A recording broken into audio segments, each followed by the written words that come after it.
He considered or turned over in his mind what might be the issue or results of the affair. یعنی کسی معاملے کو الٹ پلٹ کر دیکھنا، جانچنا، جو کہ تھنکنگ کا ایک پروسیس ہوتا ہے، ایگزامن کرنے کا ایک پروسیس ہوتا ہے مینٹلی، اس کے لیے بھی یہ مادہ استعمال ہوتا ہے. اس طریقے سے اگر کہا جائے قلبہ عن وجہہ، اس کا مطلب ہوتا ہے اس نے اسے اس کے رستے، انداز یا طریق سے ہٹا دیا. He turned him away from the manner of from the course or acting or proceedings etc. قلبہ عینہ کا معنی ہوتا ہے اس نے غصے میں آنکھیں پھیر لی، اس میں بھی ٹرن اوے کا معنی آیا. قلب القوم، اس نے لوگوں کو واپس کیا. He returned the people. تو turn, return, inside out, change، اس طرح، یا ایگزامن کرنا، ٹرن کر کے اپ سائڈ ڈاؤن، ان سائڈ آؤٹ، تو یہ سارے معنی جو ہیں یہ اس مادے میں پائے جاتے ہیں. ان بنیادی معنوں کے بعد جو کہ ہم نے لغات میں دیکھے، اب ہم دیکھتے ہیں کہ قرآن مجید میں لفظ قلب کو کس طرح سے یا کس کس پیرائے میں استعمال کیا ہے. تو قلب کے جو فنکشنز ہیں یا جو افعال ہیں جو قرآن مجید میں ملتے ہیں وہ ہم دیکھتے ہیں کیا ہے. قلب کا ایک فنکشن ملتا ہے جسے ہم سماعت کہتے ہیں، یعنی کہ ایز اے گیٹ وے یا ریسیپٹر فار اینی گائیڈنس اور انڈرسٹینڈنگ. وہ الہی رہنمائی بھی ہو سکتی ہے، وہ اور معلومات بھی ہو سکتی ہیں. تو اللہ تعالیٰ نے قرآن مجید میں کہا ہے کہ وَنَطْبَعُ عَلَىٰ قُلُوبِهِمْ فَهُمْ لَا يَسْمَعُونَ، اور ہم ان کے دلوں پر ان کی بدعمالیوں کی وجہ سے مہر لگا دیں گے سو وہ حق کو سن بھی نہیں سکیں گے. تو یہاں قلوب کا جو لنک کیا گیا ہے وہ سماعت سے کیا گیا ہے. تو سماعت جو ہوتی ہے وہ گیٹ وے ہوتی ہے یا ریسیپٹر ہوتی ہے کسی بھی انفارمیشن کے آنے کے لیے. تو رہنمائی یا فہم و ادراک کا جو دروازہ یا وصول کنندہ ہے، سب سے پہلے تو یہ قلب کا فنکشن یہ ہے کہ یہ گیٹ وے ہے یا ریسیپٹر ہے کسی بھی انفارمیشن کے آنے کے لیے. یہ پہلا کام ہو گیا. اس کے بعد اگلا فنکشن جو ہے اس کا وہ ہے تفقہ. جیسے قرآن مجید میں ایک جگہ کہا ہے لہم قلوب لا یفقہون بہا، کہ وہ دل و دماغ رکھتے ہیں، قلب رکھتے ہیں، قلوب رکھتے ہیں، لیکن اس سے وہ سمجھ بوجھ کا کام نہیں لیتے. تو قلب کا ایک فنکشن ہو گیا حقائق کو سمجھنا. تو پہلے تو ریسیو کرنا، اس کے بعد ان کو سمجھنا، فہم و ادراک کرنا، یعنی انڈرسٹینڈ کرنا، کمپریہینڈ کرنا اور ان سے انسائٹس نکالنا. یہ تفقع کا کام جو ہے یہ بھی قلب کرتا ہے. پھر قلب کا ایک فنکشن ہے تدبر. قرآن مجید میں ہے کہ افلا یتدبرون القرآن ام علی قلوب اقفالها، کیا یہ لوگ قرآن میں غور و فکر نہیں کرتے یا ان کے دلوں پر ان کے تالے لگے ہوئے ہیں. تو یہاں قلب کا جو فنکشن بتایا گیا ہے وہ تدبر یا غور و فکر کرنا ہے، یعنی کانٹمپلیشن، ریفلیکشن یا پونڈرنگ. اسی طرح قلب کا ایک فنکشن عقل سے کام لینا بھی ہے. جیسے قرآن مجید میں کہا گیا کہ افلم یسیروا فی الارض فتکون لہم قلوب یعقلون بہا، تو کیا انہوں نے زمین میں سیر و سیاحت نہیں کی کہ شاید ان کھنڈرات کو دیکھ کر ان کے دل ایسے ہو جاتے جن سے وہ سمجھ سکتے. تو قلوب یعقلون بہا، قلوب کا فنکشن یہاں عقل سے کام لینا. تو عقل کے ذریعے سے سیکھنا، یعنی عقل کے ذریعے سیکھتا ہے انسان مشاہدے، غور و فکر اور استدلال سے، یعنی learning through observation, reflection and reasoning. تو زمین میں جب سیر کرنی ہے تو وہاں سارے آبزرویشن کرنی ہے، آبزرویشن کے بعد پھر مائنڈ میں ریفلیکشن کرنی ہے، پھر ریزننگ سے وہاں پہ کوئی نتائج نکالنے ہیں کہ کوئی قومیں جو تھیں وہ کیسے، پچھلی قومیں جو تھیں وہ کیسے تباہ و برباد ہوئیں، ان کا عروج و زوال کیسے ہوا، یا یہ جو کائنات میں جو مختلف اشیاء ہیں یہ ان کو سمجھنا. تو ان کے سمجھنے کے لیے جو ہے وہ عقل کا استعمال ہے. تو یہ جو عقل کا استعمال ہے یہ بھی قلب کا فنکشن ہے. یہ عقل کے ذریعے سے مشاہدے، غور و فکر یا استدلال کے ذریعے سے جو سیکھا جاتا ہے یہ بھی فنکشن ہے قلب کا. فؤاد کا فنکشن نہیں ہے، یہ قلب کا فنکشن ہے. اس طریقے سے قلب کا ایک فنکشن ہے ارادہ. تو ارادہ جہاں سے جنم لیتا ہے وہ بھی قلب ہے. جیسے قرآن مجید میں ہے کہ وَلَيْسَ عَلَيْكُمْ جُنَاحٌ فِي مَا أَخْطَأْتُمْ بِهِ وَلَكِنْ مَا تَعَمَّدَتْ قُلُوبُكُمْ، اور اس بات میں تم پر کوئی گناہ نہیں جو تم نے غلطی سے کہی، لیکن اس پر ضرور گناہ ہوگا جس کا ارادہ تمہارے دلوں نے کیا. تو دل ارادہ کرتا ہے. تو ارادہ جو ہے انٹینشن یا ڈیلیبریشن، نیت اور ارادہ، اس کا جو مرکز ہے وہ بھی دل ہے، یعنی قلب ہے. قلب سے ہی نیت اور قلب سے ہی ارادہ جنم لیتا ہے. پھر قلب کا فنکشن یہ ہے کہ وہ جو ارادہ جنم لیا اس ارادے کے بعد جو بندہ چوائس کرتا ہے، جو اخلاقی طور پہ فیصلہ کرتا ہے، مورل چوائس میک کرتا ہے، وہ بھی قلب ہی کرتا ہے. تو جیسے قرآن مجید میں ارشاد ہے کہ لا یؤاخذکم اللہ باللغو فی ایمانکم ولکن یؤاخذکم بما کسبت قلوبکم، اللہ تمہاری بےہودہ قسموں پر تم سے مواخذہ نہیں فرمائے گا مگر ان کا ضرور مواخذہ فرمائے گا جن کا تمہارے دلوں نے ارادہ کیا۔ تو یہاں کسبت قلوبکم، تو دل جو کسب کرتے ہیں، یعنی جو دل چوائس میک کرتے ہیں، جان بوجھ کے بالارادہ کوئی چیز کرتے ہیں، تو اس کے لیے بھی یعنی یہ فنکشن جو ہے وہ قلب کا لفظ استعمال ہوتا ہے کہ یہ قلب کا فنکشن ہے۔ پھر اسی طرح اگر ہم دیکھیں تو قلب ہی جو ہے وہ نصیحت حاصل کرتا ہے، جیسے اِنَّ فِی ذَلِکَ لَذِکْرَىٰ لِمَنْ کَانَ لَهُ قَلْبٌ، بے شک اس میں یعنی قرآن مجید میں یقیناً انتباہ اور تذکر ہے، نصیحت ہے اس شخص کے لیے جو صاحب دل ہے، صاحب قلب ہے، جو قلب رکھتا ہے۔ تو قلب ہی نصیحت لیتا ہے، جیسے اِنَّا نَحْنُ نَزَّلْنَا الذِّکْرَ وَإِنَّا لَهُ لَحَافِظُونَ، وَلَقَدْ يَسَّرْنَا الْقُرْآنَ لِلذِّکْرِ، کہ ہم نے قرآن کو ذکر کے لیے، نصیحت حاصل کرنے کے لیے آسان بنا دیا ہے، کوئی ہے کہ سوچ سمجھے، لیکن وہ نصیحت کون حاصل کرے گا؟ جس کا قلب ہوگا۔ تو قلب ہی وہ جگہ ہے جو نصیحت قبول کرتی ہے، اور قلب ہی وہ جگہ ہے جو ہدایت قبول کرتی ہے۔ وَمَن يُؤْمِنُ بِاللَّهِ يَهْدِ قَلْبَهُ، اور جو شخص اللہ پر ایمان لاتا ہے تو وہ اس کے دل کو ہدایت فرما دیتا ہے۔ تو نصیحت قبول کرنا یا ہدایت حاصل کرنا یا being receptive to advice and guidance, یہ بھی قلب کا فنکشن ہے۔ پھر قلب پر ہی اخلاقی ذمہ داری اور جواب دہی عائد ہوتی ہے، کیونکہ ارادہ اور اختیار جو ہے وہ بھی قلب سے جنم لیتا ہے، قلب کی وجہ سے ہی بندے کا ارادہ ہوتا ہے اور اختیار ہوتا ہے، تو پھر گناہ کا وبال جو ہے یا اس کی ذمہ داری جو ہے وہ بھی قلب کے اوپر ہوتی ہے۔ تو کہا گیا کہ وَلَا تَكْتُمُوا الشَّهَادَةَ وَمَن يَكْتُمْهَا فَإِنَّهُ آثِمٌ قَلْبُهُ، اور تم گواہی نہ چھپایا کرو، اور جو شخص گواہی چھپاتا ہے تو یقیناً اس کا دل یعنی قلب گناہگار ہے۔ تو یہاں اسم جو ہے، جو مورل رسپانسبلٹی ہے اور ایتھیکل اکاؤنٹیبلٹی ہے، جو گناہ ہے، وہ قلب کے ذمے لگا ہوا ہے، کیونکہ ارادہ بھی قلب سے ہی نکلتا ہے۔ تو جہاں ارادہ ہوگا وہیں ارادہ اور اختیار ہوگا، وہیں اخلاقی ذمہ داری اور جواب دہی ہوگی، رسپانسبلٹی اور اکاؤنٹیبلٹی بھی وہیں پہ ہوگی۔ اب قلب جو ہے اس کا معنی چونکہ الٹنا پلٹنا، چینج، تبدیلی ہے، تو قلب ایک حالت میں نہیں رہتا، اس کی حالتیں مختلف ویری کرتی رہتی ہیں۔ تو اب ہم دیکھتے ہیں کہ قرآن مجید میں قلب کی مختلف حالتوں اور کیفیات کی کچھ مثالیں ہیں، وہ کیا ہیں؟ مطلب جو اطمینان کی ایک حالت ہوتی ہے، وہ قلب کی حالتوں میں سے ایک حالت ہے۔ اس لیے تسکین قلب جو ہے یہ قلب کی ایک اور حالت ہے، قلب کی تسکین، قلب کا اطمینان۔ اسی طرح جو کینہ، دشمنی، بغض، نفرت یا تنگ دلی کی جو فیلنگز ہوتی ہیں، یہ بھی قلب اس کا منبع ہوتا ہے، یعنی یہ بھی قلب اس کا سینٹر ہوتا ہے۔ جو بغض ہوتا ہے، جو عداوت ہوتی ہے، دشمنی ہوتی ہے، یہ بھی قلب میں ہوتی ہے۔ جو نفرت ہوتی ہے، تنگ دلی ہوتی ہے، یہ بھی قلب میں ہوتی ہے۔ تو قلب یعنی اس کی حالت چینج ہوتی رہتی ہے، سچویشن میں، مختلف سچویشن میں، مختلف حالات میں، یہ یا مختلف لوگوں میں اس کی حالت جو ہے وہ مختلف ہوتی ہے، اور ایک انسان میں بھی یہ حالت بدلتی رہتی ہے۔ اس طریقے سے جو روب ہوتا ہے، روب، دہشت، وحشت، ڈر اور خوفزدگی، یہ بھی قلب میں ہی ہوتی ہے، فؤاد میں نہیں ہوتی۔ روب اس طریقے سے ہدایت کے بعد اگر انحراف یا گمراہی اختیار کرتا ہے تو وہ بھی قلب اختیار کرتا ہے۔ اسی طریقے سے جو ایمان ہوتا ہے یہ بھی قلب میں ہوتا ہے، جو حقیقی ایمان ہوتا ہے، اور جو کفر ہوتا ہے یہ بھی قلب میں کفر ہوتا ہے۔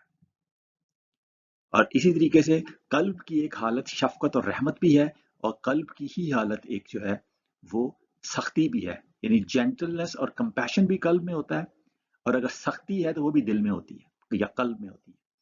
تو مختلف حالتیں قلب کی بدلتی رہتی ہیں۔ حمیت جو ہے یہ متکبرانہ ہٹ درمی ہے، یا جاہلیت کے دور کی جو ضد اور غیرت کا تصور تھا، حمیت، یہ بھی جو ہے اس طرح کی جو فیلنگز ہیں یہ بھی قلب میں ہوتی ہیں۔ اس طریقے سے جو نفاق یا اس طرح کے سائیکولوجیکل ڈس آرڈرز ہوتے ہیں، ان کا جو جگہ ہے، سیٹ جو ہے وہ بھی قلب ہوتا ہے۔ تو قلب کے امراض ہوتے ہیں جن میں نفاق سب سے بڑی بیماری ہے، جھوٹ سب سے بڑی بیماری ہے، نفاق سب سے بڑی بیماری ہے، اور جھوٹ جو ہے وہ نفاق یعنی جو منافق ہوتا ہے وہ جھوٹا بھی ہوتا ہے۔ تو نفاق بھی قلب میں ہوتا ہے، شک بھی قلب میں ہوتا ہے، ریبا جسے کہتے ہیں. اسی طریقے سے جو الفت ہوتی ہے یہ بھی قلب میں ہوتی ہے، اور دشمنی جو ہوتی ہے وہ بھی قلب میں ہوتی ہے، اور حسرت بھی قلب میں ہوتی ہے. حسرت کی ایک حالت یہ جو قلب کی ایک حالت جو ہے وہ حسرت بھی ہے. اس طریقے سے جو تند خوئی کے بعد جو سخت دلی ہوتی ہے، بے رحمی ہوتی ہے، یعنی ایسا دل جو شفقت اور نرمی سے خالی ہو جاتا ہے، تو وہ بھی دل جو ہے وہ قلب ہی ہوتا ہے. جو غصہ ہے یہ بھی قلب میں ہوتا ہے. اسی طریقے سے جو اللہ تعالیٰ کے ذکر سے جو دلوں کے اوپر جو خوف زدگی یا ہیبت طاری ہوتی ہے وہ بھی قلب پہ ہوتی ہے. تقوی جو ہے وہ بھی قلب میں ہوتا ہے. اور جو پاکیزگی ہوتی ہے جسم کے علاوہ، جو دماغ کی یا دل کی کہہ لیں، وہ بھی قلب کی پاکیزگی ہوتی ہے. خیالات کی پاکیزگی وہ قلب کی پاکیزگی ہوتی ہے. اور وہ قلب ہی وہ جگہ ہے جہاں جس کے اوپر اللہ تعالیٰ نے نبی کریم صلی اللہ علیہ وسلم کے قلب کے اوپر ہی قرآن مجید نازل کیا. تو قلب ہی وہ جگہ ہے جس کے بارے میں کہا کہ فَإِنَّهُ نَزَّلَهُ عَلَىٰ قَلْبِكَ بِإِذْنِ اللَّهِ، اس نے تو اس قرآن کو آپ کے قلب پر اللہ کے حکم سے اتارا. اور قلب بھی ہوتا ہے جو کہ رجوع کرتا ہے یا لوٹتا ہے اللہ تعالیٰ کی طرف، اور قلب بھی ہوتا ہے جو بے عیب ہو کے اللہ تعالیٰ کی طرف اگر آتا ہے اور اللہ تعالیٰ کے احکام کے سامنے سر تسلیم خم کرنے والا قلب سلیم بے عیب دل جو اللہ تعالیٰ کے احکام کے سامنے سر تسلیم خم کرتا ہے، وہ بھی قلب کی کیفیت ہوتی ہے. اب ہم دیکھتے ہیں قلب کے بعد فؤاد. یہ جو فؤاد ہے اس کا مادہ ہوتا ہے فا حمزہ یا فا الف دال. محاورہ عرب میں ایک جملہ ہے فعاد اللحم فی النار، جس کا معنی ہوتا ہے اس نے گوشت کو آگ میں بھونا. He roasted the flesh meat in the fire. لحم فعید کہتے ہیں آگ میں بھنے ہوئے گوشت کو، یعنی روسٹڈ میٹ کو. اب روسٹڈ میٹ ظاہر را نہیں ہوتا بلکہ کوکڈ ہوتا ہے اور ریڈی فار ایٹنگ ہوتا ہے. تو یہ جو تفاعد ہے یہ لفظ جذبے، شوق اور جلنے کے تصور سے ماخوذ ہے جو دل کی جذباتی اور روحانی شدت کی علامت ہے. اس لفظ میں ایک اور تصور یہ ہے کہ کسی خام یا کچی چیز جیسے گوشت کو ایسی حالت میں تبدیل کرنا جو استعمال کے لیے تیار ہو جائے، جیسے کھانے کے لیے پکا ہوا گوشت، یا خام حقائق کو پروسیس کر کے مفید معلومات یا علم میں تبدیل کرنا. یہ جو تفاعد کا ورڈ ہے it is derived from the idea of ardor, passion or burning, symbolizing the heart's emotional or spiritual intensity. Another idea in the word is that of processing a raw thing, that for example meat, into something ready for consumption, for example for eating, or processing raw facts into useful information and knowledge. However, it mostly relates to sensory perception rather than deep reflection. تو اس میں information processing ہوتی ہے لیکن deep reflection نہیں ہے. وہ تدبر جو ہوتا ہے یا تفکر جو ہوتا ہے وہ قلب کی خصوصیت ہے. اب ہم دیکھتے ہیں قرآن مجید میں اس لفظ کا استعمال. سورۃ القصص میں آیا ہے کہ وَأَصْبَحَ فُؤَادُ أُمِّ مُوسَىٰ فَارِغًا، اور موسیٰ علیہ السلام کی والدہ کا دل خالی ہو گیا. اب جب موسیٰ علیہ السلام کی والدہ نے اپنے بیٹے کو دریا میں ڈال دیا تو ان کے دل یعنی فؤاد پر شدید جذبات کا غلبہ تھا. ظاہر ہے صورتحال ایسی تھی، یہ اضطراب، غم اور خوف اتنے شدید تھے کہ ان کا فؤاد فارغن یعنی خالی ہو گیا، اپنے بیٹے کے خیال کے علاوہ باقی ہر چیز سے خالی ہو گیا. تو یہاں وہ جو کیفیت تھی ام موسیٰ کی، اس کیفیت کو ظاہر کرنے کے لیے جو لفظ استعمال ہوا ہے وہ ہے فؤاد. اور فؤاد یعنی ان کے دل کی کیفیت کے لیے جو دل کے لیے لفظ استعمال ہوا ہے وہ فؤاد ہے، کہ جو جذباتی شدت اور اضطراب کا مظہر ہے. اور یہ ان کی ایسی اسٹیٹ تھی جس میں state of being overwhelmed by a single thought اور ایموشن. تو جو ایک اسٹیٹ جب اس میں بہت سارے ایموشنز کی انٹینسٹی آ جائے تو اس کو جو ریپرزینٹ کرتا ہے دل، اس کو فؤاد کہتے ہیں. تو یہاں پہ اس ٹکڑے میں یہاں پہ فؤاد کا ذکر آیا، قلب نہیں آیا، قلب ام موسیٰ نہیں آیا بلکہ فؤاد